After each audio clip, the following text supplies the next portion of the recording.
स्वागत है आपका IT नाउ स्वदेश SBI स्टूडियोज। और अब जो है हम जो है ये धमाकेदार 1.5 घंटे के शो करने वाले हैं। मेरे साथ कविता भी जुड़ी हुई है और बहुत सारे कमाई के मौके और बहुत सारे न्यूज़ फ्लोज भी आ रहे हैं देखने में। और आज का जो दिन है सबसे पहला सब बहुत स्पेशल है। क्यों है जरा बताएं। बहुत सारी वजह है। यहाँ पे GST का बोनांजा मिल रहा है, साथ ही नवरात्रि की शुरुआत हो चुकी है और ऐसे में खरीदारी के लिहाज से भी आपके लिए बहुत सारे नए नए मौके हैं जो हम जानेंगे हमारे एक्सपर्ट से। लेकिन चलिए उससे पहले कैनरा बैंक न्यूज हेडलाइंस। बाजार में दिन भर उतार चढ़ाव के साथ कारोबार। निफ्टी 50 अंक फिसलकर 25,300 के नीचे। बैंक निफ्टी 50 अंकों की तेजी के साथ 55,500 के पास। IT और फार्मा शेयरों ने बनाया दबाव। H1B वीजा पर ट्रंप के नए नियमों से IT शेयरों पर दबाव। एम्फोसिस, कोफोर्ज और टेक महिंद्रा 3 से 4% टूटे। परसिस्टेंट LTI, माइंट्री, TCS, विप्रो और इन्फोसिस में भी 2 से 4% की कमजोरी। फार्मा शेयरों में 2 दिनों की तेजी थमी। इप्का, बायोकॉन, एल्कम में 1 से 3% की कमजोरी। वहीं लॉरिस लैब, ग्लैंड और नेटको फार्मा पर भी दबाव।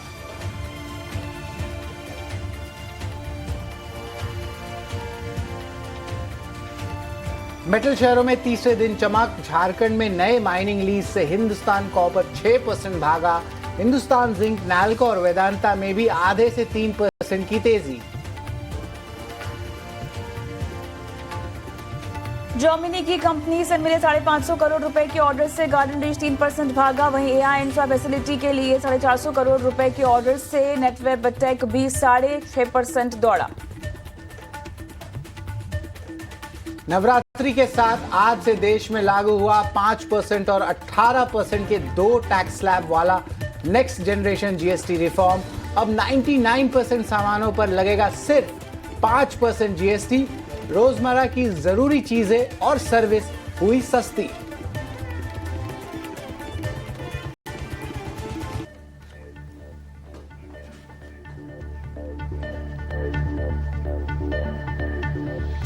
आप देख रहे हैं 18 नाउ स्वदेश SBI लाइव स्टूडियो से क्लोजिंग कॉल लाइव मेरे और शरद के साथ। और चलिए शो की भी शुरुआत करते हैं और आगे बढ़े एक्सपर्ट्स के साथ सवाल जवाब हम शुरू कर रहे हैं। उससे पहले अगले 1.5 घंटे क्या कुछ खास है हमारे शो में जो हम लेकर आए हैं आपके लिए। कैसे आपके आज बाजार के कारोबारी दिन का अंत होगा, उसके लिए क्या खास हमारे पास सेगमेंट्स हैं। 2:05 पर FNO मार्केट चेक हम लेंगे और यहाँ बताएंगे कि बाजार की चाल और FNO के लिहाज से क्या है मूड और माहौल। 2:10 पर क्लोजिंग ट्रेड्स हमारे एक्सपर्ट्स की आज की क्लोजिंग कॉल्स लेंगे। 2:40 पर ऑप्शंस के चैंपियंस में हमारे एक्सपर्ट देंगे उनकी रणनीति। 3 बजे मार्केट एट 3 क्लोजिंग से जस्ट पहले हम देखेंगे कि बाजार में किस तरह का मूड है। 3:10 पर BTST और STBT कॉल्स हमारे एक्सपर्ट्स के जरिए और 3:20 पर हम कल की तैयारी आपको करवाएंगे इवेंट्स टू वॉच के जरिए। तो बिल्कुल आज की बड़ी बातें की बात करें तो सबसे पहले बात करेंगे निफ्टी पे। 50 अंक फिसलकर 25,300 लेवल्स के पास है। और याद रखिए यहाँ पे जो है वॉलेटिलिटी जो है दिन के शुरुआती स्तर पे देखने मिली, एक रिकवरी आई, फिर थोड़ी सी जो है गिरावट देखने मिली, लेकिन एक छोटे से रेंज में जो है निफ्टी जरूर फंसा हुआ है। IT स्टॉक्स ड्रैग कर रहे हैं। निफ्टी बैंक की बात करें तो यहाँ पे 50 अंक चढ़कर 55,500 लेवल्स के पास है और थोड़ी थोड़ी पार्टिसिपेशन आपको प्राइवेट बैंकिंग सेगमेंट से देखने मिल रही है, बट PSU ही संभाल रहे हैं। IT पर दबाव। एम्फोसिस, कोफोर्ज, टेक महिंद्रा 4% गिरे। और वही अगर हम फार्मा की बात करें तो यहाँ पे भी जो है गिरावट देखने मिल रही है। इप्का, बायोकॉन लैब्स, एल्कम में जो है कमजोरी दिखने मिल रही है। अदानी ग्रुप शेयरों में तेजी दिख रही आ रही है। अदानी पावर में 20% से ऊपर का जो है सर्किट भी लग गया है। और देखा जाए तो लास्ट वीक जो है न्यूज़ फ्लोज आ रहे हैं कि जो CQG ग्रुप है उन्होंने जो है सिटाडेल और SBI म्यूचुअल फंड को जो है स्टेक की बिकवाली की है। और पिछले 2 सेशन से सस्टेन्ड बाइंग आपको इंस्टीट्यूशंस में देखने मिल रही है अदानी ग्रुप ऑफ स्टॉक्स में। इसलिए जो है हरियाली छाई हुई है पूरे अदानी ग्रुप ऑफ स्टॉक्स में।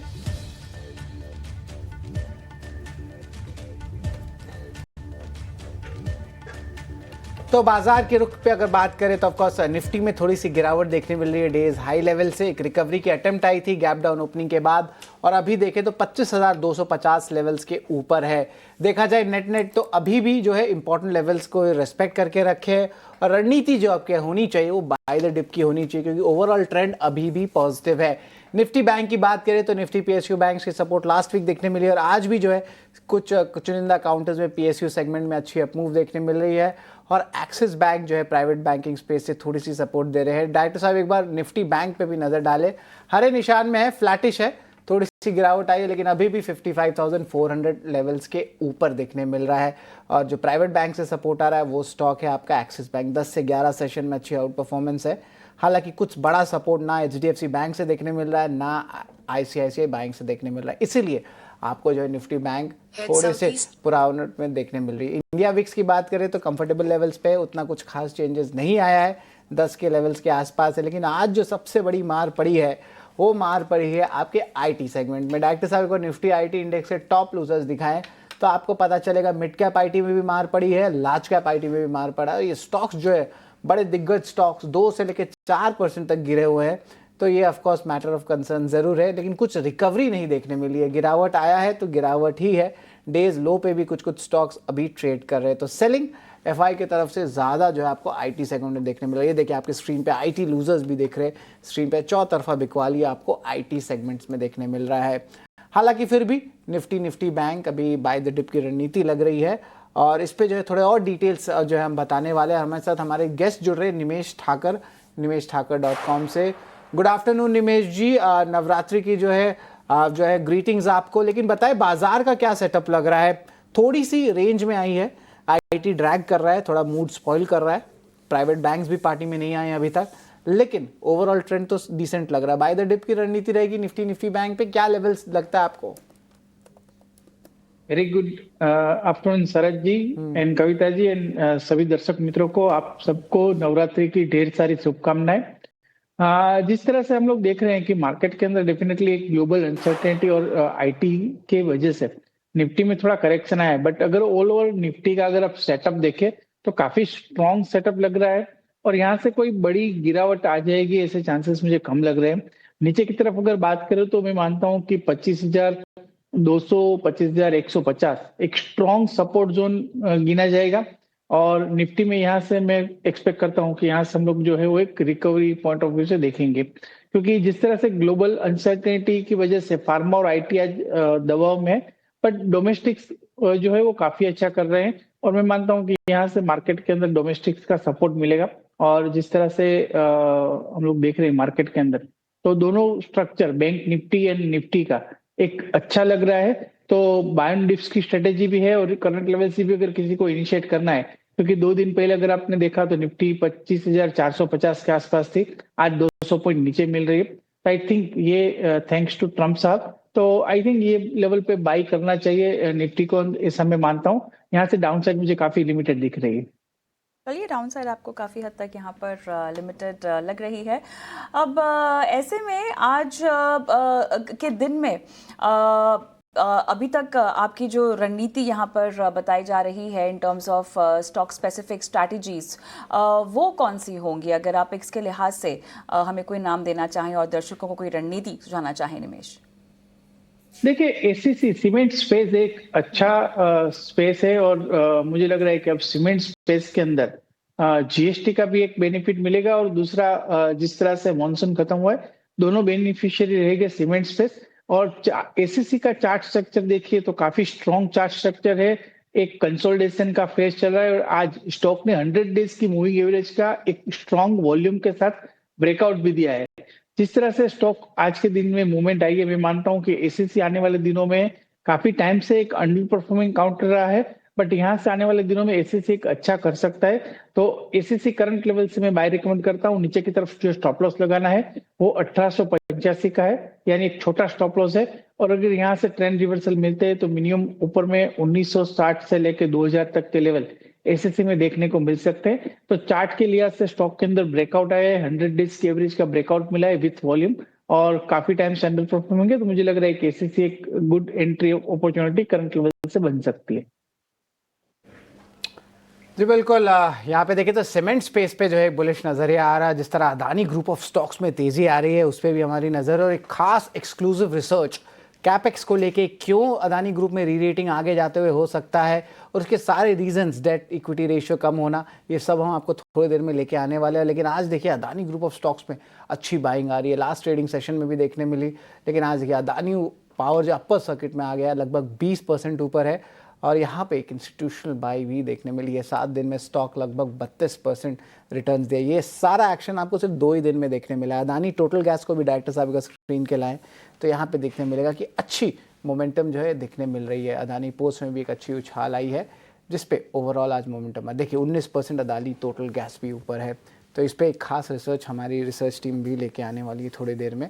लेकिन निमेश जी, एक बार मेटल स्पेस पे आपकी राय लेना चाहूँगा। मेटल स्पेस पे देखिए बहुत महीनों के बाद जो है एक अच्छा, आप कह सकते हैं कि ट्रेडिंग सेटअप देखने मिल रहा है मेटल स्पेस में। आज की बिकवाली में भी देखा जाए तो हिंदुस्तान जिंक, हिंदुस्तान कॉपर जैसे स्टॉक्स में अच्छी मोमेंटम है। हिंदुस्तान कॉपर में ऑफकोर्स 20 साल का रखा माइन जो है जमशेदपुर में, ये वो वाला भी एक इम्पोर्टेंट अनाउंसमेंट देखने मिला है। स्टॉक देखे लगभग 6% ऊपर है। कौन से स्टॉक्स खासकर कि नॉन फेरस स्पेस में आपसे जानना चाहूँगा जिनका चार्ट सेटअप अच्छा लग रहा है मेटल स्पेस से, निमेश जी?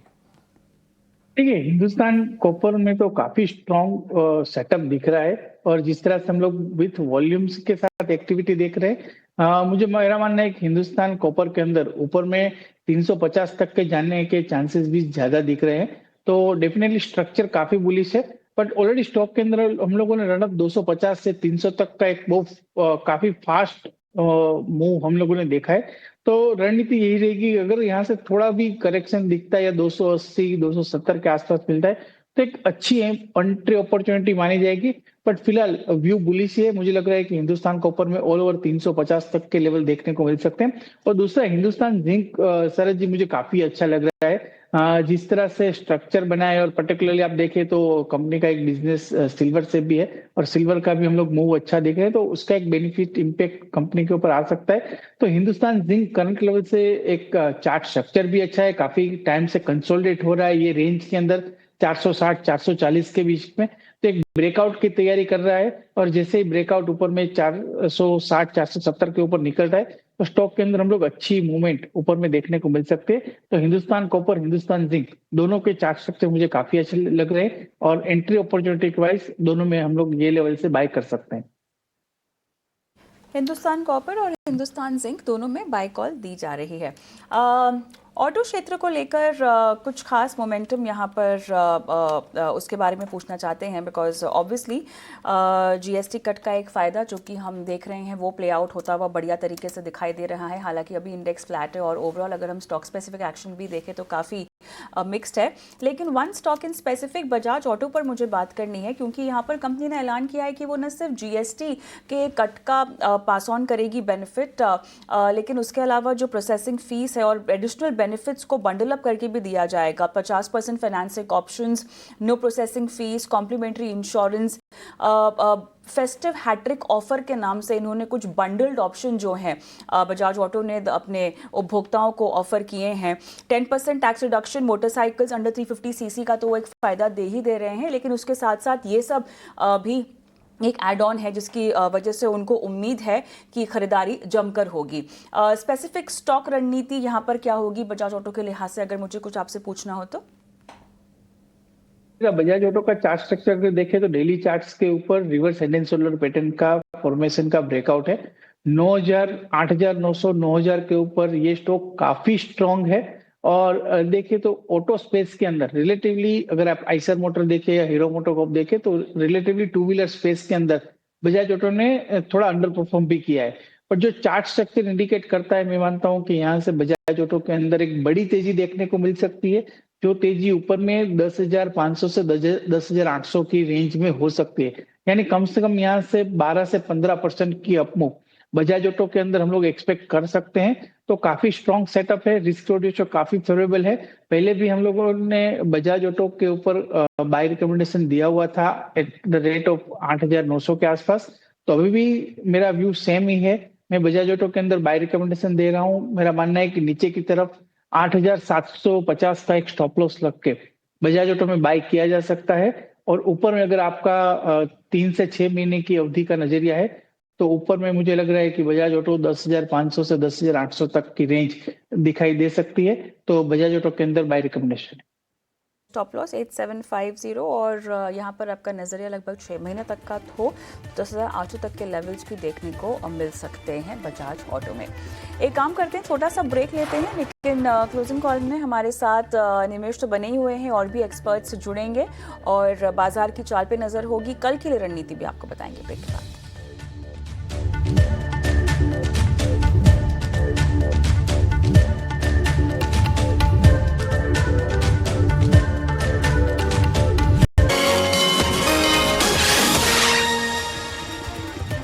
स्वागत है आपका क्लोजिंग कॉल्स पे। ऑफ कोर्स देखें तो बाजार में जो है एक छोटे से रेंज में फंसे हुई है बाजार और एक नेगेटिव बायस के साथ निफ्टी में जो है ट्रेड देखने मिल रही है। हालांकि निफ्टी बैंक हरे निशान में थोड़ी देखने मिल रही है, थोड़ी सी सपोर्ट जो है पीएसयू बैंक्स और एक्सिस बैंक से देखने मिल रहा है, लेकिन अभी भी वो सपोर्ट आईसीआईसीआई बैंक और एचडीएफसी बैंक से नहीं आ रहा है। सेक्टर्स की बात करें तो एनर्जी मेटल्स में रियल्टी में बाइंग है, पर जो सबसे बड़ा बिकवाली है वो है आईटी सेगमेंट में। निफ्टी आईटी इंडेक्स 3% गिरा हुआ है और H1B वीज़ा इश्यूज जो है वो देखने मिल रहे हैं। लेकिन कविता याद रखिए ये सिर्फ एक बार हो रहा है और इसमें जो है बार बार हर साल नहीं आने वाला एनुअल फीस $1 लाख, $1 लाख के बीच ये आंकड़ा है, लेकिन बाजार जो है रिकवरी नहीं दे रहा है। बिल्कुल, आज जिस तरह के रिएक्शन की हम सबको उम्मीद थी मेरे ख्याल से वही है, बट हैविंग सेड दैट काफ़ी पॉजिटिव एनालिसिस होने के बावजूद भी किसी भी तरह का एक रिलीफ नहीं आता हुआ दिखाई दे रहा है। जो गिरावट है उसमें किसी भी तरह की कमी होती हुई नहीं दिखाई दे रही है। हालांकि अच्छी बात यहाँ पर यह है या नोट करने वाली बात यह है कि सुबह से जितने भी एक्सपर्ट से हमने बातचीत की है वो सब बाय कॉल ही दे रहे हैं तमाम काउंटर्स में, भले ही वो लार्ज कैप आईटी में हो या मिड कैप आईटी में हो। सभी को लगता है कि फिलहाल बाय ऑन डिप्स की एक रणनीति यहाँ पर बनाई जा सकती है। बिल्कुल, आपने सही कहा कविता। और इंटरेस्टिंग बात मैं आपको बता दूं कि जो 5 साल के वैल्यूएशंस है ना उसके सस्ते आ चुका है लार्ज कैप आईटी। और ऐसा नहीं कि एक दिन में ही पूरा आईटी बिजनेस के मॉडल बदल जाएंगे। और इन्होंने सर्वाइव किया 30 साल 40 साल, कोई भी चीज़ ले लीजिए, .com ले लीजिए, AI ले लीजिए, ML ले लीजिए, तो ऑफ कोर्स ये वाला भी छोटी इशू है, ये भी कंप्लीट हो जाएगा। और याद रखिए 4 से 5 साल में H1B वीज़ा जो है ना कम हो गया है, सब प्लेयर्स के ऑनशोरिंग कर रहे हैं। और ऑफ कोर्स इसके अलावा जो है जो मिड कैप प्लेयर्स है वो तो संडे भी बता दे कि हमारे 1 या 6 H1B वीज़ाज हैं, तो इम्पैक्ट कहाँ है, इतना स्ट्रेस क्यों आ रहा है? तो ऑफ कोर्स बास्केट सेलिंग देखने मिल रही है। बिल्कुल कविता, बिल्कुल। लेकिन चलिए यहाँ पर कुछ अगर निमेश के भी पिक्स हो इसी सेक्टर में तो उनसे जान लेते हैं। निमेश, क्या पसंद आता है आपको पूरे आईटी पैक में? देखिए, पूरा आईटी पैक ही पसंद आता है क्योंकि ये जिस तरह से करेक्शन आया है और जिस तरह से सरज जी ने बताया कि 5 साल के हिस्टोरिकल लो वैल्यूएशन पे मिल रहा है, तो हिस्टोरिक लो वैल्यूएशन पे तभी मिलेगा जब हेडलाइन खराब होती है, तो मैं मानता हूँ। और दूसरा कि अभी कंपनी स्पेसिफिक क्या स्ट्रेटेजी आएगी, कैसे कंपनी डील करेगी, ये काफी कुछ इम्पैक्टफुल रहता है। और पास में भी ऐसी जब खबरें आई थी तब इनिशियल रिएक्शन ऐसा आता है कि मार्केट में गिरावट आती है, फिर बाद में उसका कहीं ना कहीं जो है वो मार्केट डिस्काउंट करके एक पॉजिटिव रिएक्शन देखते हैं। तो मैं मानता हूं कि एक डेफिनेटली एक बाइंग अपॉर्चुनिटी है। डेफिनेटली ये अभी ये लेवल के ऊपर ट्रेड नहीं करना है, but investment point of view से आप ले सकते हो। लार्ज कैप आईटी के अंदर मुझे टीसीएस काफी अच्छा लग रहा है ये लेवल के ऊपर। इन्फोसिस के अंदर हम लोगों ने देखा था कि जिस तरह से बायबैक की खबर आई थी, स्टॉक के अंदर काफी रैली देखी थी, तो अभी इन्फोसिस जो पिछले हफ्ते एक अच्छी रैली में लोग बाई करने के लिए पीछे दौड़ रहे थे, आज ये एक अच्छे डिस्काउंट पे मिल रहा है 1 वीक के बाद। तो इन्फोसिस भी करंट लेवल से मैं मानता हूं कि यहाँ से बाय कर सकते हैं। तो लार्ज कैप आईटी के अंदर डेफिनेटली व्यू बुलिश है। आप TCS, Infosys, Wipro, HCL tech सभी काउंटर के अंदर जो है वो यहाँ से बाय करके चलिए। एक अच्छे स्ट्रॉन्ग सपोर्ट एरिया के आसपास ट्रेड कर रहे हैं और यहाँ से स्टॉक के अंदर रिकवरी देखने को मिल सकती है, ऐसा मैं मानता हूँ। बट ओनली अभी ये ट्रेडिंग बेट नहीं है, ये इन्वेस्टमेंट बेट है। और इस तरह का जब करेक्शन आपको आता हुआ दिखाई देता है तो आपको अच्छी वैल्यूएशन पे एक लंबी अवधि बनाने का मौका मिलता है, खासतौर से अगर आप ऐसे कोई शख्स हैं जिनको लार्ज कैप आईटी में बहुत ज़्यादा दिलचस्पी हो। लेकिन चलिए जियो फाइनेंशियल सर्विसेज की ओर मैं बढ़ना चाहती हूँ और निमेश के पास में जाऊँ उससे पहले शरद आपसे पूछना चाहती हूँ, बचत को लेके आपकी रणनीति क्या है? सेविंग्स अकाउंट में कितना पैसा पार्क करते हो? विश्वास रखते हो सेविंग्स अकाउंट में पैसे पार्क करने? सेविंग्स से जगह मैं म्यूचुअल फंड में रखता हूँ, लिक्विड फंड्स में। फंड्स में वही ट्रेंड हम देख रहे हैं और बदलता हुआ। वो इंटरेस्ट मुझे पर्सनली, और जेंजी कहेंगे जो मेरे से 2-3 साल छोटे होते हैं, उन्हें मैं जेंजी कहता हूँ। मैं 2 साल बड़ा हूँ जेंजी के लिए। ओके, लेकिन ये हाईलाइट करना बहुत इंपॉर्टेंट है कि मैं केवल 2 ही साल बड़ा हूँ जेंजी से। हाँ, अगर डेफिनेशन के हिसाब से, लेकिन फिर भी मेरी But that still makes you a millennial.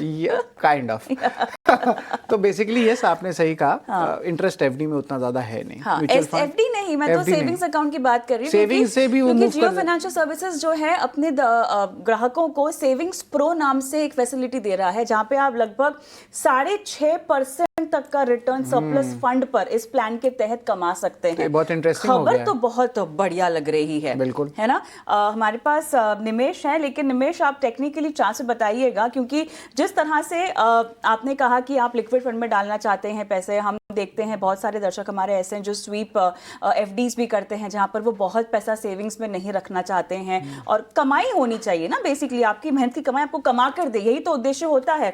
लेकिन ये खबर बहुत बढ़िया है, 6.5% तक की कमाई हो सकती है आपके सरप्लस फंड में। तो बताइएगा निमेश, खबर आपको कैसी लगी, आपकी सेविंग्स की रणनीति को लेकर, और जियो फाइनेंशियल सर्विसेज पर भी अपना कोई टेक दीजिएगा। देखिए, मैं म्यूचुअल फंड डिस्ट्रीब्यूशन बिजनेस को भी देखता हूँ, तो पर्टिकुलरली एज ए कस्टमर काफी अच्छी रणनीति है। और बट अगर देखिए, अगर सेम चीज कि जैसे शरद जी ने बताया कि मैं लिक्विड फंड के अंदर पार्क करता हूँ पैसे, तो लिक्विड फंड के अंदर अभी आप देखिए रिटर्न तो ऑलमोस्ट 6% के आसपास का रिटर्न मिलते हैं। तो एज ए कॉम्पिटिशन वाइज कोई ऐसा प्रोडक्ट नहीं है कि जहां से कोई बड़ा गेम चेंजिंग इवेंट हो सकता है, बट डेफिनेटली कस्टमर के लिए जो है वो काफी अच्छा रहेगा। और पर्टिकुलरली अगर जियो की बात करें, तो जिस तरह से कंपनी फोकस कर रही है म्यूचुअल फंड्स के अंदर, और जिस तरह से मैं मानता हूं कि चार्ट स्ट्रक्चर जो है वो एक कंसोलिडेशन का स्ट्रक्चर है, और नीचे की तरफ जो स्ट्रॉन्ग सपोर्ट एरिया बन रहे हैं वो 308 के आसपास बन रहे हैं। तो मुझे लग रहा है कि स्टॉक 308 से 330-35 के रेंज के अंदर ही भी घूमेगा शॉर्ट टर्म के लिए, क्योंकि ऑलरेडी एक अच्छा रनअप आ गया है। तो फिलहाल ये लेवल से मैं राय दूंगा कि यहाँ आपको बाय ऑन डिप स्ट्रेटेजी रखनी चाहिए। 308 के आसपास अगर एंट्री मिलती है तो अच्छी एंट्री अपॉर्चुनिटी बनेगी। 302 रुपए का स्टॉप लॉस रखिए, और ऊपर में 325-335 के आसपास आए तो वहां पर एक बार प्रॉफिट बुक कर दीजिए।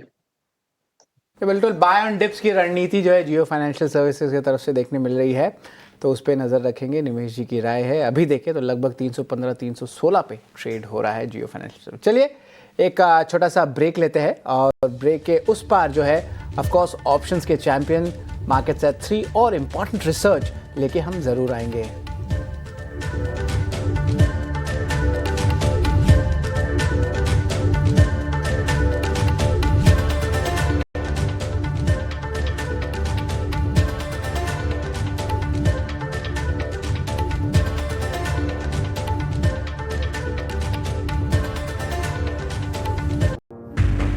What if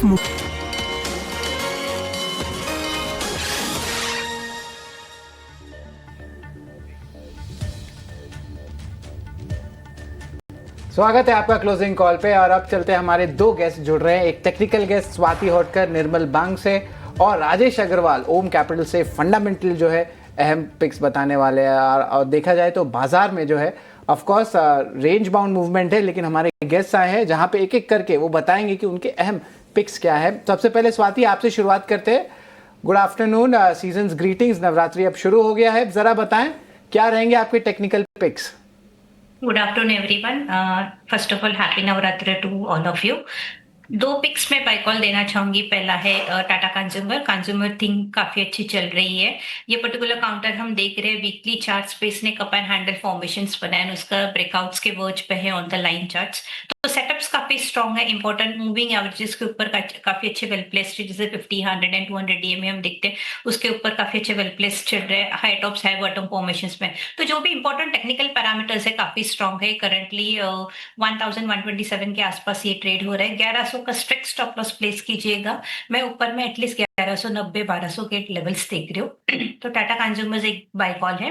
second by call मेरा अंबुजा सीमेंट पे है। अंबुजा सीमेंट हम देख रहे कि लास्ट 5-6 ट्रेडिंग सेशन से देख रहे कि काफी अच्छी एक कवर अप रैली हम लोग ने देखी है 550 से, एंड अभी 20 डीएमए के ऊपर भी वेल प्लेस्ड है। 595 करंट मार्केट प्राइस है, मुझे लगता है इसमें क्षमता है एटलीस्ट 625 टू 630 के लेवल्स तक जाने की। तो करंट लेवल्स पे बाय कीजिएगा, 580 का स्ट्रिक्ट स्टॉप लॉस रखिएगा, 625 के टारगेट्स में देखते हो।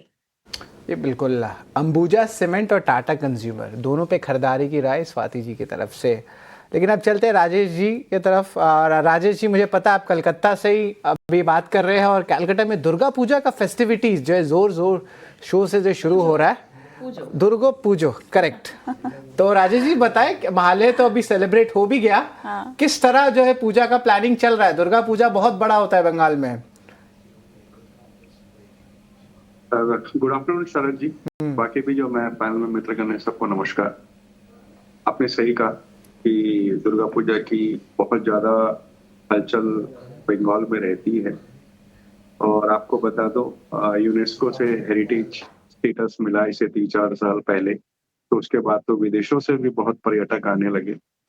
और मुझे नहीं लगता कि इतना बड़ा सेलिब्रेशन किसी और स्टेट में किसी और फेस्टिवल का होता होगा भारत में। मेरे अंदाज से तो नहीं होता होगा जैसा यहाँ होता है।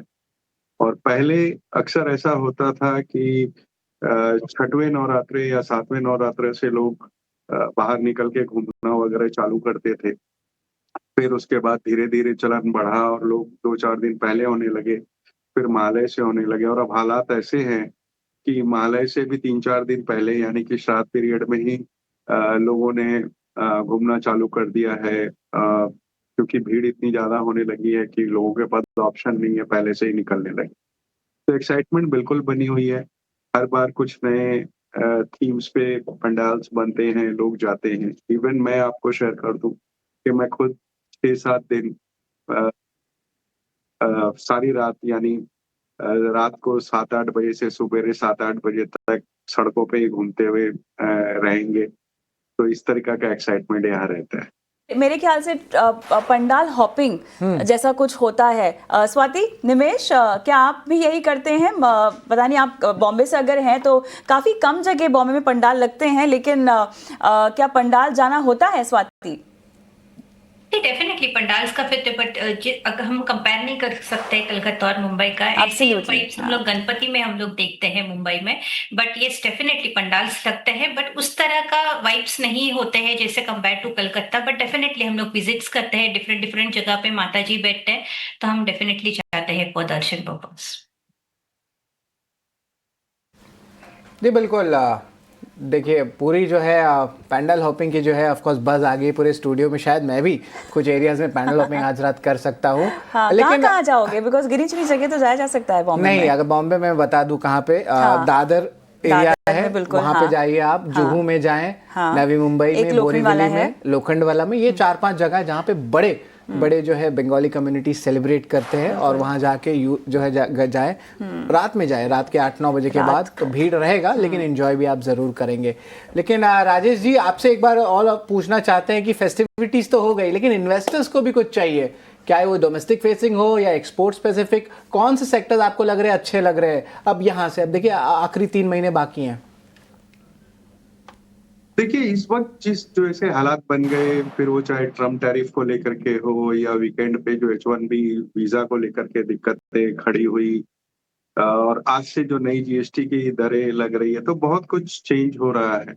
मुझे लगता है कि इस वक्त ट्रम्प टैरिफ वगैरह को देखते हुए थोड़े ऐसे सेक्टर जो एक्सपोर्ट बेस्ड है उसे थोड़ा या तो अवॉइड करना चाहिए या थोड़ा लंबी अवधि के लिए लेना चाहिए, क्योंकि ऐसा नहीं होगा कि वो कंपनियां एक्सपोर्ट नहीं कर पाएंगे या कुछ। थोड़ी हालिया दिक्कतें हैं, वो अपनी जगह है, बट इस वक्त मैं समझता हूँ कंजम्पशन एज ए थीम ज्यादा बेटर होगा, जहां डोमेस्टिक कंजम्पशन पर जोर है। खास करके अगर आप कल प्रधानमंत्री जी की स्पीच भी सुने तो उन्होंने भी जोर दिया कि हमें डोमेस्टिक कंजम्पशन पर जोर देना चाहिए, जीएसटी का भी फायदा उन्हें मिलने वाला है। तो ऐसे हालात में मैं समझता हूँ कि जो एफएमसीजी पैक है या जो रिटेल के काउंटर्स हैं या इवन आप समझ लो कि जो टेक्सटाइल पैक है वो ज्यादा बेहतर लगता है। इसमें कुछ नाम अगर लेने हो तो मैं समझता हूँ एफएमसीजी में अगर लेने हो तो सबसे दिग्गज कंपनी हिंदुस्तान लीवर ही है, जहां अगर आप देखो तो 60-70 हजार करोड़ की रेवेन्यू आती है और जिसमें 15 ऐसे ब्रांड है जिसपे रेवेन्यू 1000 करोड़ के ऊपर की है। तो ऐसे हालात में मैं समझता हूँ एक सेफ बेट ये हो सकता है। इवन मिड कैप की बात की जाए इस पूरे स्पेस में तो इमामी या मैरिको, ये दो काउंटर्स हैं जो पर ध्यान रखी जा सकती है, जो कि न केवल अर्बन बल्कि रूरल डिमांड के चलते भी फोकस में रहने वाले हैं। इस बार मानसून बहुत अच्छा हुआ है तो रूरल डिमांड भी निकल करके आएगी। उसके अलावा टेक्सटाइल की बात की जाए तो मैं समझता हूँ वर्धमान टेक्सटाइल, अरविंद, ये कुछ एक काउंटर्स है जहां ध्यान दिया जा सकता है। तो ऐसे मैं समझता हूँ स्कैटर्ड है।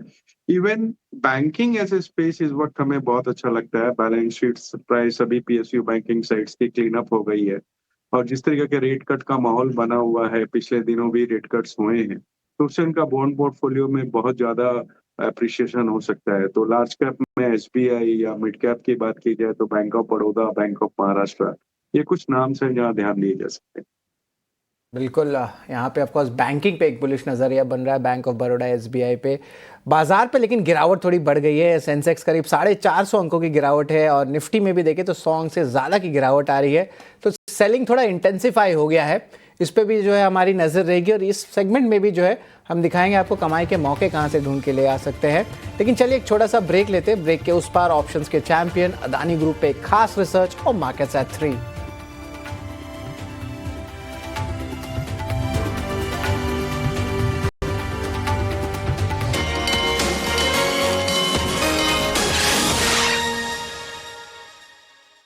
Welcome back. आप देख रहे हैं क्लोजिंग कॉल और बाजार की चाल पर हमारी नजर है, जहां पर दिन के निचले स्तर पर बाजार फिलहाल पहुंचता हुआ दिखाई दे रहा है। ब्रॉडर इंडस्ट्रीज में गिरावट ज़्यादा है, लेकिन मेहमान के तौर पे हमारे साथ अब जुड़ गए हैं कोटक सिक्योरिटी से श्रीकांत चौहान भी। और श्रीकांत, हाय आफ्टरनून, स्वागत है आपका।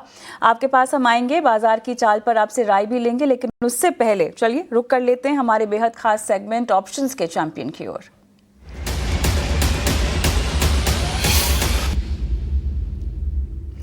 एंजल वन से स्नेहा से हमारे साथ जुड़ गई हैं। स्नेहा, हाय आफ्टरनून, स्वागत है आपका। बताइए क्या रणनीति? तो गुड आफ्टरनून। अगर आप देखें मार्केट में एक थोड़ी सी सेलिंग प्रेशर हाई लेवल्स पे दिख रही है और अभी के लिए आई वुड सजेस्ट करके कि यहाँ पर बहुत अग्रेसिवली ट्रेड नहीं करें और इंडिविजुअल काउंटर्स में अगर आप ऑप्शंस के थ्रू ट्रेड करते हैं तो थोड़ा सा बेटर रहेगा, because risk reward ratio better मिलेंगे आपको यहाँ पर। औरो फार्मा ये काउंटर अगर आप देखें तो ये काउंटर कंटिन्यूसली रिसेंटली एक सेलिंग प्रेशर में था। फाइनली आफ्टर एक अच्छा बेस फॉर्मेशन होने के बाद स्टॉक में एक तेजी दिखी है, एक higher top higher bottom structure बन रहा है। आज हालांकि हाई लेवल्स पे अभी के लिए थोड़ी सी डिप आई है, बट इसे यूज करना है फ्रेश लॉन्ग बनाने के लिए। तो आई वुड सजेस्ट कि यहाँ पे करंट लेवल्स पे आप ऑप्शंस के थ्रू जो 1120 की जो कॉल है वो बाय करें।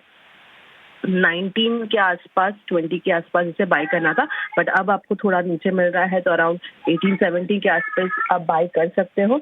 स्टॉप लॉस इसमें 11 का रहेगा, टारगेट 36 के रहेंगे एज पर टारगेट में stop loss. Maximum risk involve है, दैट इज अराउंड 5000 और प्रॉफिट पोटेंशियल रहेगा 9000 का। या तो यहाँ पर औरबिंदु फार्मा में रणनीति आप बता रही हैं, अधिकतम मुनाफा आपने जो आका है वो 9000 का और नुकसान 5000 का आपने आका हुआ है। स्नेहा, धन्यवाद आपका, आपने समय दिया और ऑप्शंस की रणनीति आज बताई हमारे दर्शकों को। लगे हाथों एक डिस्क्लेमर भी, क्योंकि एफएनओ में ट्रेड करना जोखिम भरा हो सकता है, लिहाजा आपको थोड़ा सा सतर्कता और सावधानी के साथ ही आगे बढ़ना चाहिए। ऑलराइट, श्रीकांत से जुड़ते हैं। श्रीकांत, बाजार जो है निचले स्तरों पर अब दिन के लिहाज से पहुंचता हुआ दिखाई दे रहा है। सेलिंग प्रेशर अब आ रहा है लगभग। निफ्टी बैंक देखिए ऊपर से हम देख रहे हैं लगभग 350 अंक फिसलता हुआ दिखाई दे रहा है। आईटी, मिड कैप और स्मॉल कैप अभी हम देख रहे हैं कि अब प्रेशर में आते हुए दिखाई दे रही हैं। बताइए बाजार का ये मोमेंटम और डोमिनेटेड बाय आईटी न्यूज़, क्या ये कहना सही होगा श्रीकांत? नहीं, बिल्कुल। अगर देखा जाए तो मार्केट का जो मोमेंटम है वो डेफिनेटली थोड़ा वीक हुआ है। मार्केट ने 25,300 के लेवल्स को तो तोड़ ही दिया है, बट 25,150 के लेवल्स के करीब भी बाउंस बैक अभी तक कंप्लीटली मिसिंग है। तो हमें लगता है कि ये करेक्शन थोड़ा और बढ़ेगा। ओवरऑल मार्केट का सेटअप अभी भी काफी अच्छा है, लेकिन शॉर्ट टर्म में जो करेक्शन आना चाहिए था वो मुझे लगता है थोड़ा करेक्शन एक्सटेंडेड हो सकता है। 25,050 या मे बी 25,000 तक के लेवल्स हम देख सकते हैं। तो 25,050 25,000 तक के लेवल्स के लिए मुझे लगता है वेट करना चाहिए। अगर 25,150 करंट लेवल से अगर कोई रिवर्सल अगर आ जाता है बहुत ही जोर से, तो फिर हमें इसे as a stop loss consider करके कुछ लॉन्ग की पोजीशंस बनानी चाहिए। लेकिन फॉर द टाइम बीइंग, जैसे बैंक निफ्टी का मोमेंटम बना हुआ है जहां पे वीकनेस है, आईटी इंडेक्स के साथ साथ बाकी भी इंडाइसेस में देखेंगे तो वीकनेस नजर आती है। तो मुझे लगता है करंट लेवल्स पे थोड़ा और हमें इंतजार करना चाहिए, मार्केट थोड़ा और करेक्ट हो सकता है। ये मार्केट थोड़ा सा और करेक्ट हो सकता है, लेकिन इस बीच आपकी कॉल्स जानना भी बहुत इंपॉर्टेंट होगा। श्रीकांत, क्या रणनीति? बैलेंस अप्रोच रखना चाहिए क्योंकि अभी तक जो ब्रॉडर ट्रेंड है मार्केट का वो बुलिश है। और करंट लेवल जैसे 25,150 का एक लास्ट टाइम का ब्रेकआउट पॉइंट था, उस पॉइंट पे आके यहाँ पे हम कुछ एग्रेसिव शॉर्ट पोजीशंस नहीं बना सकते हैं। तो काफी सिंपल रखना चाहिए। इन लेवल्स पे एक शॉर्ट एक लॉन्ग की पोजीशंस बना सकते हैं। सबसे पहले अगर शॉर्ट की पोजीशन बनानी हो तो हमें लगता है कि बीएसई बॉम्बे स्टॉक एक्सचेंज में शॉर्ट का व्यू ले सकते हैं। मार्केट भी वीक है, सेंटिमेंट के साथ चलने वाला स्टॉक है, 2150 के आसपास ट्रेड कर रहा है। 2150 में से शॉर्ट करें, 2180 का स्टॉप लॉस रखें और टारगेट्स नजर आते हैं 2075 से लेकर 2050 के। तो करंट लेवल से एक बीएसई बॉम्बे स्टॉक एक्सचेंज को शॉर्ट करके चले। साथ ही साथ मुझे लगता है कि जहां पे तेजी बनी है वो है इटर्नल, और ये स्टॉक 341 342 के करीब ट्रेड कर रहा है। यहाँ पे अगर तेजी बनती है और इन लेवल्स पे स्पेसिफिकली जहां पे एक ब्रेकआउट पॉइंट था और अभी ब्रेकडाउन पॉइंट बनने जा रहा है, इन लेवल्स पे हमें लगता है कि स्ट्रॉन्गेस्ट स्टॉक को पकड़ना चाहिए और इसमें हमें लगता है कि इटर्नल को खरीदे 342 के करीब। 336 का स्टॉप लॉस रख सकते हैं। टारगेट्स नजर आते हैं 350 355 और 360 के। इटर्नल में यहाँ पे टारगेट 350 या 55 का आप रेकमेंड कर रहे हैं। स्टॉप लॉस 334 का आपके मुताबिक लगाकर आगे बढ़ना चाहिए। और सेल कॉल यहाँ पर बीएसई में टारगेट 2075, स्टॉप लॉस 2180 का। ऑलराइट, एक छोटा सा ब्रेक लेते हैं, लेकिन अदानी पैक पूरा हम देख रहे हैं एक्शन में है। इसके पीछे विस्तार से एक एनालिसिस लेकर आएंगे हमारे सहयोगी से। इस छोटे से ब्रेक के बाद आपको कहीं नहीं जाना है और पूरे अदानी कंपनीज के काउंटर्स में जो हम चाल देख रहे हैं इसकी एनालिसिस करेंगे, एक्सपर्ट्स की भी राय लेंगे इस छोटे से ब्रेक के बाद।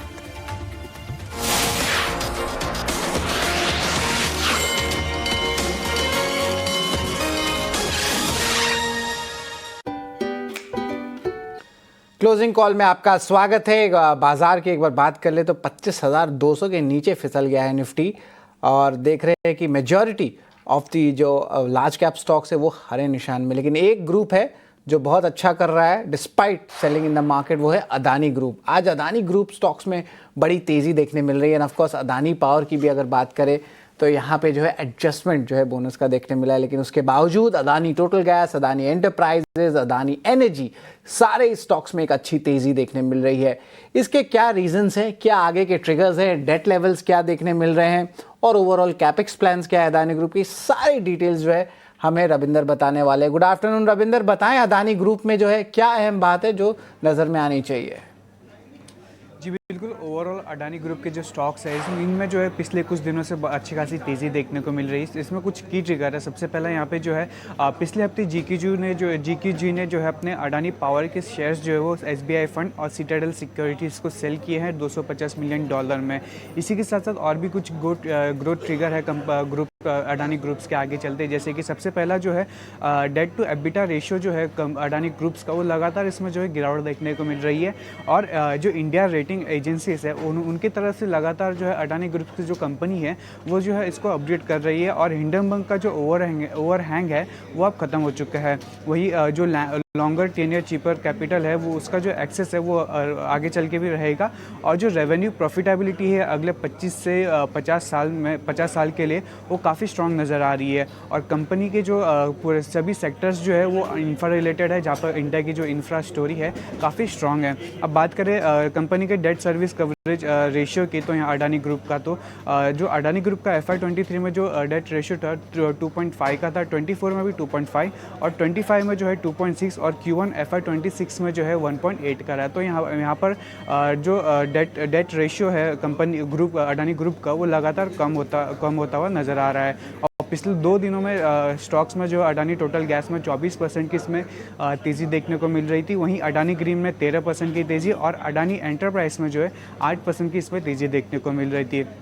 अब बात करें अडानी ग्रुप्स के कंपनीज़ के कैपेक्स की, तो यहाँ पर अडानी एंटरप्राइज का जो आगे चल के कैपेक्स प्लान है वो 31,838 करोड़ का है, वहीं अडानी पोर्ट्स का जो है 8,315 का। अब बात करें अडानी ग्रुप के जो ग्रुप लेवल की जो कैपेक्स प्लान है वो अगले 5 साल के लिए, तो ग्रुप का जो कैपेक्स प्लान है 15 से 20 बिलियन डॉलर का है। वहीं अगर आखिर में बात करेंगे यहाँ पर 12 मंथ पोटेंशियल रेशियो की, जहाँ पर पोटेंशियल की तो जहाँ पे ब्रोकरेजेस ने जो अडानी पोर्ट का जो टारगेट प्राइस है 1708 का रखा है 18% पोटेंशियल रिटर्न के साथ, वहीं अडानी एंटरप्राइजेस का 3000 और ACC का जो है 2127 का, अडानी पावर का जो टारगेट प्राइस जो है 141 का है। तो इन सब ट्रिगर की वजह से जो है अडानी ग्रुप में जो है काफ़ी अच्छी खासी तेज़ी देखने को मिल रही है। धन्यवाद रविंदर। अडानी ग्रुप पे जो है क्या रीजंस हैं तेज़ी के और क्या री रेटिंग हो सकता है यहाँ से, उस पे जो है आपने एक डिटेल रिसर्च बताई। Thank you very much Ravinder. लेकिन राजेश जी आपसे जो है अडानी ग्रुप पे टिप्पणी लेना चाहूँगा। जिस तरह डेट इक्विटी रेशियो कम हो रही है और इम्पॉर्टेंटली जो फॉरेन कैपिटल एक्सेस है वो और सस्ता हो जाएगा, जिस तरह इनकी डेट प्रोफाइल इंप्रूव हो रही है, इंडिया में रेटिंग अपग्रेड देखने मिला और हिंडनबर्ग का सबसे बड़ा ओवरहैंग हट गया है, तो इंस्टीट्यूशनल एक्टिविटी भी स्टॉक में जो है देखने मिल रही है पिछले 2 से 3 सेशन में। आप किस तरह देख रहे हैं अडानी ग्रुप और इस अडानी ग्रुप में कौन से स्टॉक्स आपको अच्छे लग रहे हैं? राजेश जी बताएं। देखिए, ग्रुप तो पहले भी कामकाज कर रहा था, लेकिन दिक्कत वो हिंडनबर्ग वाली रिपोर्ट को लेकर के थी और उसका भी ओवरहैंग अब निकल गया है। अथॉरिटीज से भी क्लियरेंस मिलती जा रही है। डेट एक बड़ा इशू है, no doubt on that, but जिस तरीके के कैपेक्स इनके प्लान्स है तो जाहिर सी बात है कि डेट का थोड़ा सा ऊपर के लेवल्स पे रहना है।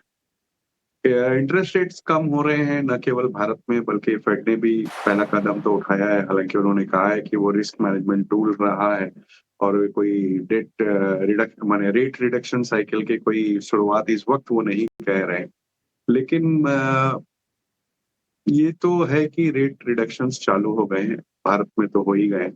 तो इंफ्रास्ट्रक्चर की जिस तरीके से बूम चल रही है चारों तरफ, तो सरकार का जो रवैया रहा है इंफ्रास्ट्रक्चर फोकस, पावर वगैरह, एनर्जी वगैरह पे, तो उसका सीधा फायदा इनको मिलता हुआ नजर आया। कुछ नए ऑर्डर विन भी हुए। तो इस लिहाज से मैं समझता हूँ अडानी एंटरप्राइज, अडानी पोर्ट्स और अडानी ग्रीन, ये 3-4 कंपनियां हैं जहां नजर रखा जा सकता है। लेकिन मैं कैविएट फिर देना चाहूंगा कि डेट लेवल्स अभी भी थोड़े हाईज हैं, लेकिन केपेक्स वगैरह को देखते हुए मुझे लगता है कि थोड़ी सी अपसाइड यहाँ बिल्कुल बन सकती है। तो किसी भी गिरावट में यहाँ इस कुछ एक काउंटर्स में खरीदारी की सलाह रहेगी।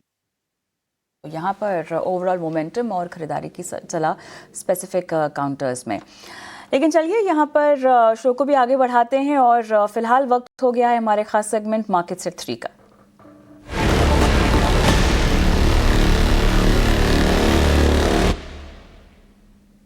आनंद शुक्ला हमारे सहयोगी हमारे साथ जुड़ चुके हैं तमाम अपडेट्स लेकर। तो आनंद बताइए, मार्केट सेट 3 में आखिर कौन कौन से शेयरों में हम एक्शन देख रहे हैं, कहाँ जोश है?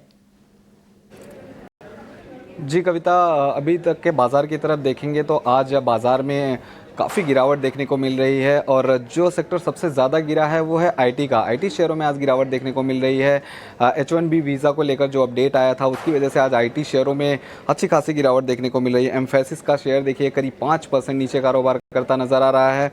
वहीं कोफोर्ज भी 4.5% गिरा हुआ है और परसिस्टेंट में भी करीब 4.5% की गिरावट देखने को मिल रही है। वॉल्यूम की बात करें तो कि वॉल्यूम कहाँ ज़्यादा दिख रहा है तो SCI का शेयर देखिए BPCL, HPCL और IOC के साथ कंपनी ने करार किया हुआ है करीब 4% की तेज़ी दिखा रहा है और औसत से 10 गुना ज़्यादा वॉल्यूम देखने को मिल रहा है। वहीं अदानी पावर की बात करें तो 2.17 करोड़ की ब्लॉक डील हुई है, 20% का अपर सर्किट देखने को मिल रहा है और औसत से 7 गुना ज़्यादा वॉल्यूम यहाँ भी देखने को मिल रहा है। डीबी रियल्टी की बात करें तो 3% के आसपास की तेज़ी है शेयर में और 4 गुना ज़्यादा डीबी रियल्टी के शेयर में भी वॉल्यूम देखने को मिल रहा है। खबरों की बात करें तो SEPC पर खबर आई है, कंपनी को 443 करोड़ का ऑर्डर मिला है और ये जो ऑर्डर मिला है वो बिहार से इरिगेशन प्रोजेक्ट के लिए मिला है। हालांकि शेयर में आज उतार चढ़ाव देखने को मिल रहा है। कोरोमंडल की बात करें तो विशाखापत्तनम में टी मैप प्लांट शुरू करेगी। टी मैप यानी कि टेक्निकल मोनो अमोनियम फॉस्फेट जो प्लांट है उसकी शुरुआत करने जा रही है। अंत में एक ब्रोकरेज रिपोर्ट की बात करेंगे। हीरो मोटो पर नुआमा की ब्रोकरेज रिपोर्ट आई है, खरीदारी की राय दी है और लक्ष्य जो है उसे बढ़ा दिया है। लक्ष्य 5200 से बढ़ाकर 6200 कर दिया है और साथ ही इनका मानना है कि त्योहारी सीजन में जो टू व्हीलर सेगमेंट में ग्रोथ है वो डबल डिजिट में होने वाली है, जिसके चलते आज शेयर हरे निशान में कारोबार करता नजर आ रहा है। तो 3 बजे तक ये सारे अपडेट्स थे जिनकी वजह से इन सभी शेयरों में आज एक्शन देखने को मिल रहा है। चलिए आनंद, बहुत बहुत धन्यवाद, आपने तमाम खबरें यहाँ पर बताई और मार्केट सेक्टर में ये हाल है स्टॉक स्पेसिफिक एक्शन के लिहाज से। लेकिन चलिए नीलेश जैन भी हमारे साथ, हमारे मेहमान जुड़ गए हैं। नीलेश हाय, आफ्टरनून, स्वागत है आपका। और तो बाजार अब दबाव में पूरी तरह से आता हुआ दिखाई दे रहा है, एक सेलिंग प्रेशर जो कि काबिज हो गया है। पर नीलेश, आपकी कॉल्स से शुरुआत करते हैं, बताइए। Very good afternoon you. बिल्कुल ठीक है आपने, देखिए ऊपरी स्तरों से हमें दबाव जरूर देखने को मिल रहा है। इनफैक्ट सेकंड कंसेक्यूटिव सेशन जो दबाव देख रहे हैं, हो सकता है थोड़ा कंसोलिडेशन हमें देखने को मिले क्योंकि काफी अच्छा रन अप हम ऑलरेडी देख चुके हैं। तो इस प्रकार के मार्केट में बेहतर रणनीति ये होगी कि आप स्टॉक स्पेसिफिक फोकस करके चले। तो यहाँ पर 2 खरीदारी वाले स्टॉक हमारे रडार पर हैं। सबसे पहले अंबुजा सीमेंट, ये पर्टिकुलर स्टॉक हमें पसंद आ रहा है। इनफैक्ट अगर आप नजर डालें तो अदानी समूह की सारी कंपनियों में काफी अच्छा मोमेंटम हमें देखने को मिला है। तो अंबुजा सीमेंट यहाँ पर एक काफी अच्छा रिबाउंड हमें देखने को मिल रहा है, स्ट्रक्चर पॉजिटिव नजर आ रहा है। एक शॉर्ट कवरिंग कैंडिडेट है यहाँ पर। ऊपरी स्तरों पर 611 की अपसाइड के टारगेट के लिए अंबुजा सीमेंट को लॉन्ग करने की सलाह होगी। 584 का स्टॉप लॉस होगा। इसके अलावा टायर स्पेस पर भी नजर डाले, हम अपोलो टायर, जेके टायर, इनफैक्ट सीएट, ये तीनों ही स्टॉक इनफैक्ट काफी अच्छा मूव दिखा रहे हैं। जेके टायर पर्टिकुलरली हमें काफी अच्छा लग रहा है क्योंकि स्ट्रक्चर इसका काफी स्ट्रॉन्ग है। एक ब्रेकआउट हमें फ्लैग एंड पोल पैटर्न से देखने को मिला है। तो जेके टायर को लॉन्ग करने की सलाह होगी। 393 के अपसाइड के लिए 371 का स्टॉप लॉस रखना होगा। तो अंबुजा सीमेंट में आप भी खरीदारी की सलाह दे रहे हैं और टारगेट 611, आप स्टॉप लॉस 584 का लगाने की सलाह दे रहे हैं और जेके टायर में भी खरीदारी की सलाह है आपकी, स्टॉप लॉस 371, टारगेट 393। और राइट, चलिए एक छोटा सा हम ब्रेक लेते हैं। यहाँ पर तीनों मेहमान हमारे साथ बने हुए हैं और एक छोटा सा ब्रेक के उस पार BTST कॉल्स भी लेंगे हमारे एक्सपर्ट्स की।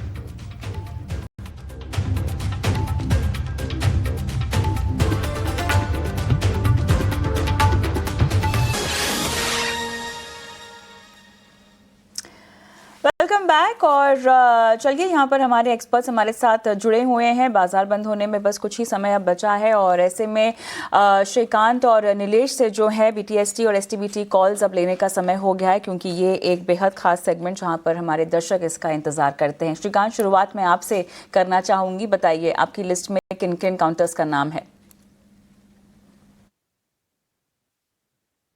बिल्कुल, तो देखिए इस लेवल पे इस मार्केट में हमें काफी मिक्स्ड एक्टिविटी देखने मिल रही है और मार्केट एक क्रूशियल लेवल पे आके क्लोज हो रहा है। हमें RBL बैंक एक अच्छा लग रहा है, 268, 269, 270 के करीब ट्रेड कर रहा है। यहाँ पे अगर तेजी बनती है तो स्टॉक वापस से एक बार 280 से लेकर 283 तक के लेवल्स दिखा सकता है, 280, 283 तक के लेवल्स दिखा सकता है। तो करंट लेवल से RBL बैंक को खरीदे। 268 का स्टॉप लॉस हमें रखना काफी जरूरी है, 2-2.5 रुपए का स्टॉप लॉस रखना काफी जरूरी है। और जो दूसरा स्टॉक जहां पे हमें लगता है कि थोड़ी एक्टिविटी बढ़ सकती है वो है पेटीएम। 1190-95 के करीब ट्रेड कर रहा है और एक इंपॉर्टेंट सपोर्ट के करीब आने के बाद इसमें रिवर्सल एक्टिविटी बन रही है। तो करंट लेवल से पेटीएम लॉन्ग करें और टारगेट से यहाँ पे रखे 1250 का। स्टॉप लॉस हमें रखना पड़ेगा एट 1180, 1180 का स्टॉप लॉस रखना जरूरी है। चलिए, तो यहाँ पर ऑल राइट, तो आपकी कॉल्स यहाँ पर RBL बैंक में खरीदारी की, टारगेट 283, स्टॉप लॉस 268। चलिए नीलेश, आपकी बारी। बिल्कुल, देखिए यहाँ पर एक और स्टॉक जो खरीदारी के रडार पर आया है वो है चोलामंडलम फाइनेंस। चोला फाइनेंस का स्ट्रक्चर भी काफी स्ट्रॉन्ग नजर आ रहा है। एक तरफ जहां हम बाजार में बिकवाली का दबाव देख रहे हैं ऊपरी स्तरों से, वहीं चोला फाइनेंस एक आउट परफॉर्मेंस दिखा रहा है। इनफैक्ट ये पर्टिकुलर स्पेस जो है एनबीएफसी की वो काफी अच्छी लग रही है। तो यहाँ पर चोला फाइनेंस को लॉन्ग करने की सलाह होगी। 1655 से लेके 1670 तक की अपसाइड यहाँ पर एक्सपेक्ट करके चल सकते हैं। 1601 का स्टॉप लॉस रखना होगा। चलिए, तो आपकी लिस्ट में यहाँ पर चोलामंडलम की रणनीति आपने बताई है और उसी के लिहाज से हम आगे बढ़ेंगे, लेकिन एक छोटा सा ब्रेक लेने का समय भी हो गया है और ब्रेक के उस पार भी बाजार को लेकर रणनीति भी आ गई है। चलिए, चोलामंडलम की 1655 का टारगेट और 1670 के आसपास के टारगेट्स की रिकमेंडेशन है और 1601 का स्टॉप लॉस आपको लगाने की सलाह दी जा रही है निवेश की तरफ से। एक ब्रेक लेते हैं और ब्रेक के उस पार पूरा फोकस होगा बाजार की क्लोजिंग पर।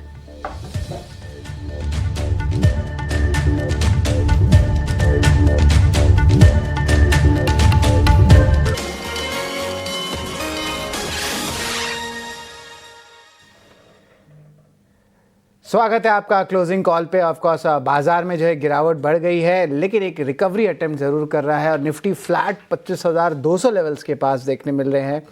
लेकिन नवरात्रि का जो सीज़न स्टार्ट हो गया है, ऑटो सेगमेंट पे भी जो है बहुत चर्चा चल रही है। नवरात्रि के पहले दिन से ही कारें में जो है सस्ती हो रही है और नवरात्रि की सारी डिटेल्स जो है कारों को लेके शोरूम में क्या रिस्पांस देखने मिल रहा है, ये सब बताने के लिए निवेदना प्रभु हमारे साथ जुड़े। निवेदना, बताएं किस तरह माहौल है कार डीलरशिप्स में?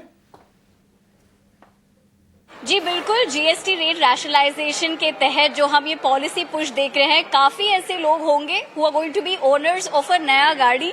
इनफैक्ट मैं मारुति डीलरशिप नोएडा सेक्टर 1 में हूँ और जहाँ पे अगर देखें, चाहे वो ब्रेजा हो, चाहे वो सिलीरियो हो, ऑल्टो हो या कोई भी सेगमेंट ऑफ कार हो, आज हम देख रहे हैं कि जो कंज्यूमर पुश है, जीएसटी रेट रैशनलाइजेशन का पहला दिन है, तो डीलरशिप का ये भी कहना है कि काफी ज्यादा बुकिंग्स भी हो चुकी है और डिलीवरीज के लिए कंज्यूमर भी आ रहे हैं परचेज करने के लिए। और ऑटो सेक्टर के लिए बहुत बड़ी बात है क्योंकि जो हमने स्लैब्स देखा है 18% के लिए और बहुत सारी कंपनीज ने इससे पहले ही जो कंज्यूमर बेनिफिट थी पास ऑन किया था, लेकिन जिस तरह से हम देख रहे हैं आज जो जीएसटी रेट रैशनलाइजेशन का पहला दिन है, धमाकेदार लग रहा है डीलरशिप में।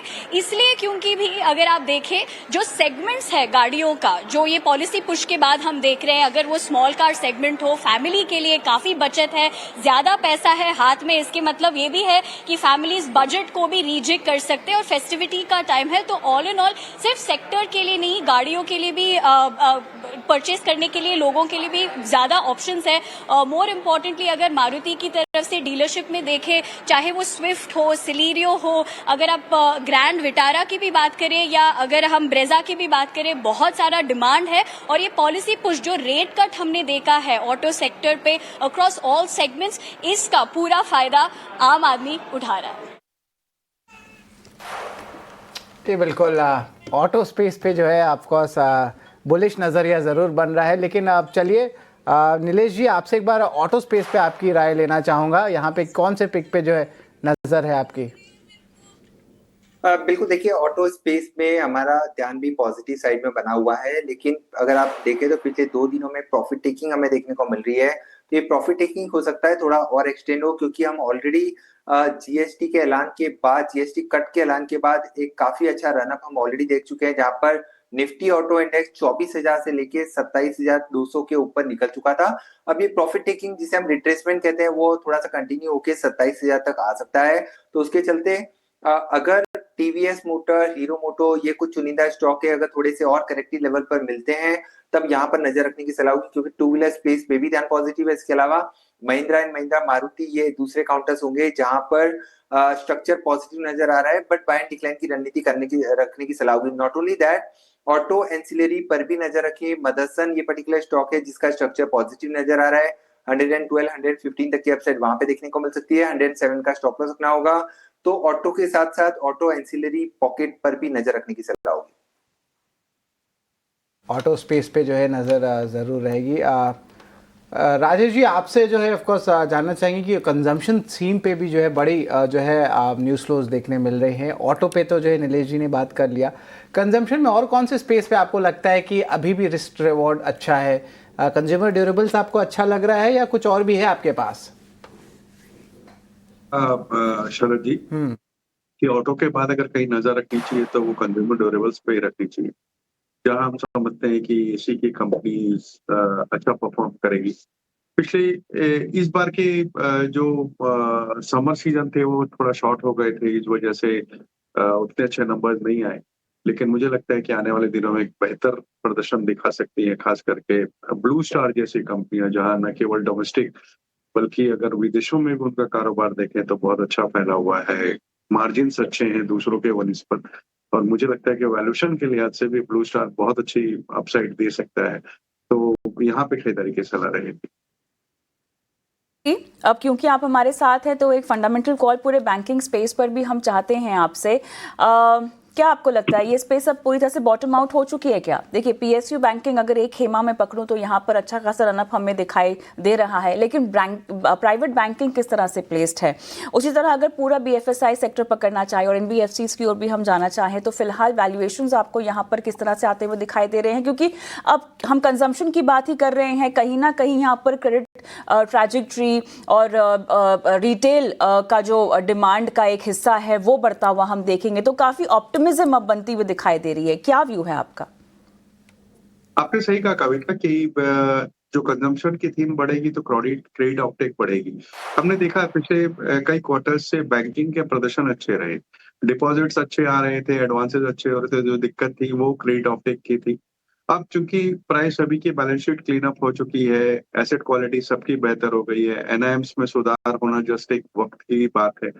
तो मैं समझता हूँ यहाँ पे बिल्कुल ध्यान देना चाहिए। बीएफएसआई एज ए होल पूरा लिया जाए तो मैं समझता हूँ इसे दो खेमे में बांटा जाए, एक बैंकिंग में, एक नॉन बैंकिंग में। नॉन बैंकिंग फाइनेंस कंपनीज की पहले ली जाए बात, तो मैं समझता हूँ कुछ बहुत अच्छे स्टॉक्स इस खेमे में है, जैसे कि पूना वाला फिनकॉर्प या जियो फिनकॉर्प, जियो फाइनेंशियल, जहां पर मुझे लगता है कि आने वाले दिनों में अगर कोई 12 महीना 18 महीने की व्यू लेता है तो यहाँ से बहुत अच्छी अपसाइड देखी जा सकती है। हालांकि पूनावाला में बहुत अच्छी बढ़त हो गई है, लेकिन बावजूद इसके जिस तरीके से प्रमोटर्स ने नए पैसे डाले हैं, जिस तरीके के नंबर्स बेहतर होते हुए नजर आए, कुछ एसेट क्वालिटी की दिक्कतें थी वो भी लास्ट 2-3 क्वार्टर्स में क्लीन अप हो गया, मुझे यहाँ से बड़ी अच्छी अपसाइड दिखती है। जियो की बात की जाए तो जिस तरीके के कारोबार नए फैला रहे हैं, इंश्योरेंस में जा रहे हैं, लैस में जा रहे हैं, ट्रेजरी के जो रिलायंस के शेयर हैं यहाँ से अच्छी अपसाइड हो सकती है। इसके अलावा बजाज ट्विंस तो अपनी जगह है। बैंकिंग की बात अगर की जाए तो प्राइवेट सेक्टर बैंकिंग में अगर कहा जाए तो एचडीएफसी बैंक दिग्गज बैंक है और वैल्यूएशन भी मेरे ख्याल से इतनी बढ़त के बाद भी बहुत कंफर्ट दे रहे हैं। मर्जर के बाद अगर आप देखें तो दुनिया के 8 सबसे बड़े बैंक्स में हो जाएगा। इस साल की बॉटम लाइन अगर कहूँ तो हमारे हाउस के अनुसार 80,000 करोड़ के आसपास की बॉटम लाइन ये बैंक रिपोर्ट करेगा, तो यहाँ पे नजर रखनी चाहिए। अब इसके अलावा प्राइवेट बैंकिंग स्पेस में कोटक एक ऐसा बैंक है जहां वैल्यूएशन हमें अच्छे लग रहे हैं। पीएसयू साइड्स में SBI, bank of Baroda, bank of Maharashtra, ये कुछ नाम है जो हमें लगता है जिस तरीके के प्रदर्शन इन्होंने पास्ट में दिखाए हैं उनको अगर देखा जाए तो यहाँ से अच्छी अपसाइड हो सकती है। एसबीआई में तो खास करके उनके सब्सिडियरीज की जो वैल्यूएशन है वो बहुत अट्रैक्टिव लग रही है। बिल्कुल, अट्रैक्टिवनेस जो है बीएफएसआई स्पेस में राजेश जी के अहम पिक्स देखने मिल रहे हैं। श्रीकांत, थोड़ी देर पहले आपने भी छोला फाइनेंस के बारे में जो बोला था कि यहाँ पे जो है अच्छी जो है रिस्क रिवॉर्ड लग रहा है और बीएससी का एक शॉर्ट कॉल भी दिया था। इसको मैं थोड़ा और डिटेल में जाना चाहता हूँ। कैपिटल मार्केट थीम स्टॉक्स एक बार लेके आए, बीएससी को हटा के CDSL, NSDL, camps K fintech, इन चारों स्टॉक्स को डायरेक्टर साहब स्क्रीन में डालें। इन 4 स्टॉक्स में श्रीकांत कहीं पे लगता है कि और सेलिंग आ सकती है, क्योंकि पूरा कैपिटल मार्केट थीम जो है धीरे धीरे लग रहा है थोड़ा वेयर आउट हो जा रहा है और स्ट्रेंथ नहीं दिखने मिल रही है। तो ज़रा बताएं यहाँ पे और भी कहीं पे जो है अगर कोई एग्जिस्टिंग किसी के स्टेक है खास करके कैश मार्केट्स में तो क्या एग्जिट लेना चाहिए? Camps K fintech, CDSL, NSDL, क्या राय रहेगी श्रीकांत? नहीं तो देखिए, मुझे लगता है कि इनमें आप इन्वेस्टमेंट के बेसिस पे बिल्कुल बने रह सकते हैं क्योंकि ओवरऑल स्पेस में अभी भी दम है। मार्केट में जो शॉर्ट टर्म करेक्शन चल रहा है और जो एक अनसर्टेनिटी बनी है कि शायद जो वीकली एक्सपायरी है वो निकल सकती है, फोर्टनाइटली आ सकती है या तो मंथली में वो बदल सकती है। अगर ये सब बातें हैं तो बीएससी पे थोड़ा सा इसका प्रभाव रहेगा।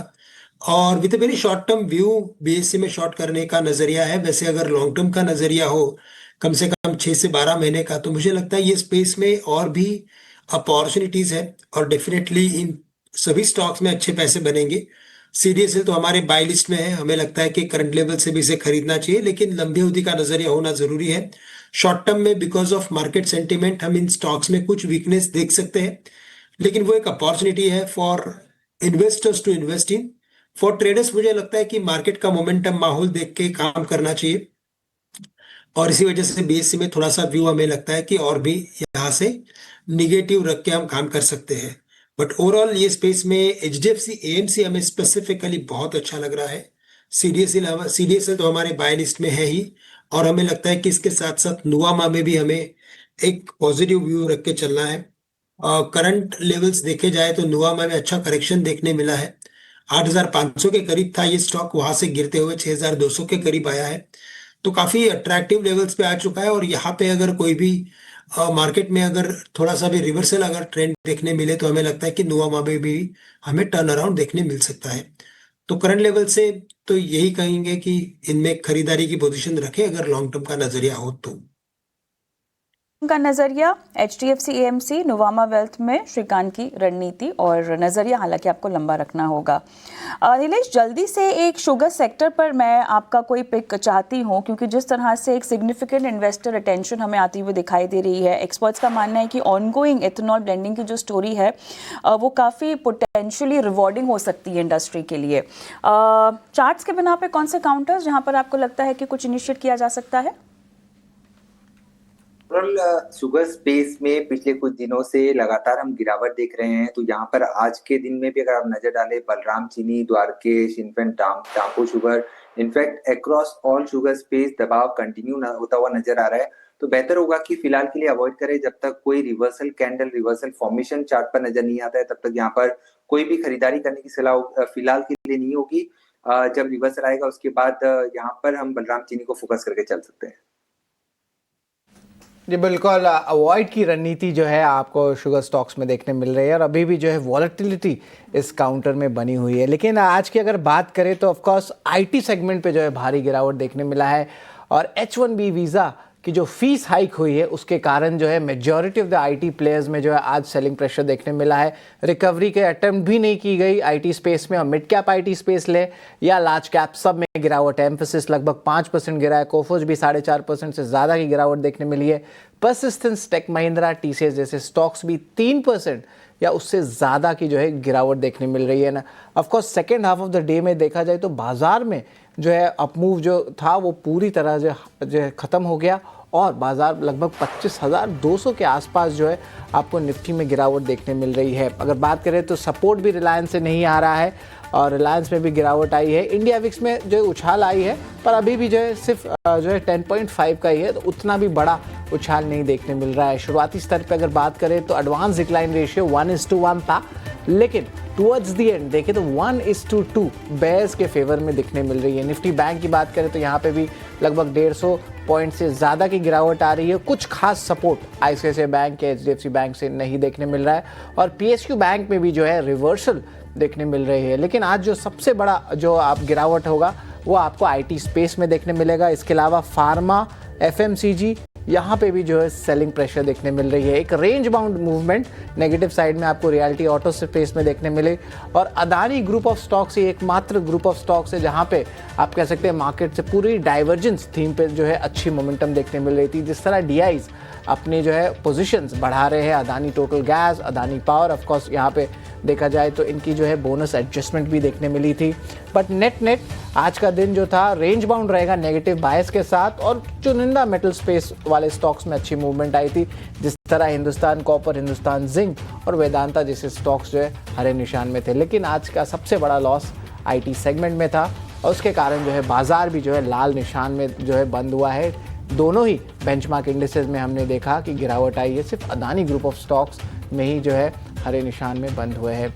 लेकिन चलिए अब शो को हम समाप्त करते हैं। राजेश जी, श्रीकांत जी, नीलेश जी, बहुत अच्छा लगा आपने जो है समय निकाला हमारे साथ, थैंक यू वेरी मच, और सीजन्स ग्रीटिंग्स भी, आज पहला दिन है। लेकिन चलिए शो को समाप्त करते हैं, मुझे और कविता को आज्ञा दें, धन्यवाद।